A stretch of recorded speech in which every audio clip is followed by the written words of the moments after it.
So my name's Emma Loggin. I studied archaeology, ancient history, and history of art undergraduate at Birmingham, and then followed that with a master's in archaeological practice. And then I studied my PhD again at Birmingham, graduating in 2015, and that was looking at processes of commemoration, specifically in the UK and in France and America. It was really, for me, it was a passion for the subject. So I absolutely loved history. I loved archaeology, but I knew that I didn't want to focus in too deeply on just one thing. So doing joint honours at Birmingham gave me the opportunity to just study lots of really interesting things that were interrelated, but that really, really diverse. So after I'd graduated, I think I realised how competitive the field is, particularly around heritage studies. So I wanted to do something not that only would give me an edge, but that would also kind of deepen my knowledge. I'd really, really enjoyed studying at Birmingham, and I knew that I wanted to continue studying there because I really liked the professors and I really liked the ethos and atmosphere in Birmingham.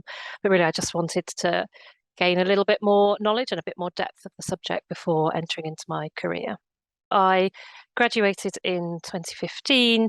I was really, really fortunate that I found a position at the National Memorial Arboretum, working on an exhibition that was directly linked to my PhD studies, so an exhibition in war memorials. So I joined as a consultant and really, really enjoyed the not only the subject experience, but also the project management side of what I was doing while I was working there. And so I was then able to use that experience and that knowledge to apply for a position at Historic England, working as a programme manager on their War Memorials programme. Very fortunate that I graduated in 2014, 2015, when the First World War commemorations were kind of at their height. So there were lots of opportunities to study in that, to use my PhD in that way. Once I'd completed the programme at Historic England, I then used that experience to apply for further positions at Historic England. So I went on to programme manage their High Street Heritage Action Zone programme, and then moving on to their Shrewsbury Flaxmill Maltings project, and then on to the climate change project that I'm now working on at the moment. So I'm currently on a temporary secondment at Historic England as head of major projects for their climate change programme.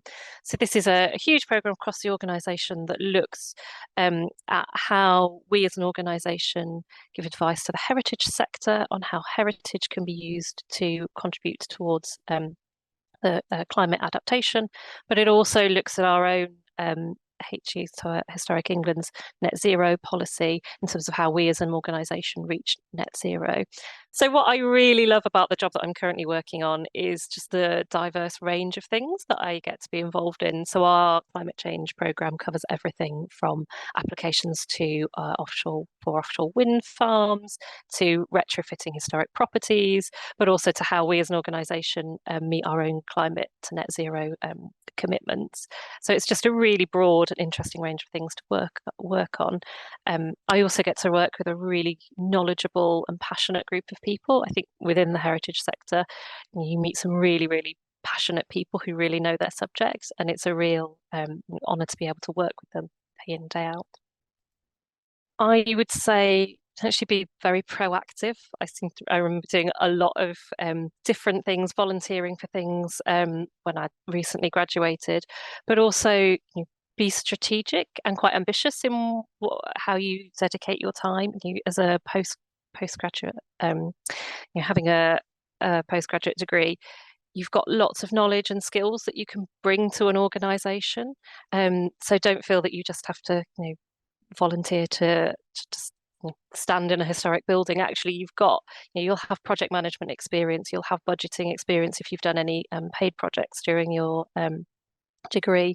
Really use those and approach organisations and say that you've got these skills and you're willing to dedicate your time to supporting them, because especially in heritage, a lot of organisations are calling out for extra support, but it's often things like budget management or social media skills, those kinds of things. So think about what other added value you could bring to those organisations.